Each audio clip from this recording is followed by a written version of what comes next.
എന്തായാലും ബേബീനെ ഫോം ചെയ്യുന്നത് ലാബിലാണല്ലോ. സോ നമ്മുടെ ഇഷ്ടത്തിന് ഹൈറ്റും സ്കിന്നും ഇന്റലിജൻസും കളറും ഒക്കെ പറ്റുന്നൊരു ബേബീനെ കസ്റ്റമൈസ് ചെയ്യാൻ പറ്റും. നമുക്കൊന്ന് മാമിനോട് ചോദിച്ചു നോക്കാം.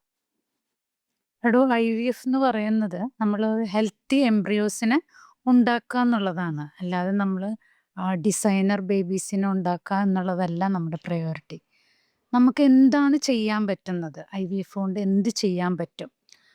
ഇപ്പം ജനറ്റിക് റിലേറ്റഡ് ആയിട്ടുള്ള ഡിസീസ് അത് ഇല്ലാതാക്കാം. പിന്നെ പ്രഗ്നൻസി ഇമ്പ്രൂവ് ചെയ്യാനായിട്ട് നല്ല ലാബ് സ്കിൽസ് അപ്ലൈ ചെയ്യാം. പിന്നെ ഹെൽത്തി എംബ്രിയോസിനെ ട്രാൻസ്ഫർ ചെയ്യുന്ന സമയത്ത് ചൂസ് ചെയ്യാം. അതല്ലാതെ നമുക്ക് ഇൻ്റലിജൻസോ അല്ലെങ്കിൽ ഹൈറ്റോ ഒന്നും നമുക്ക് ചൂസ് ചെയ്യാൻ പറ്റില്ല.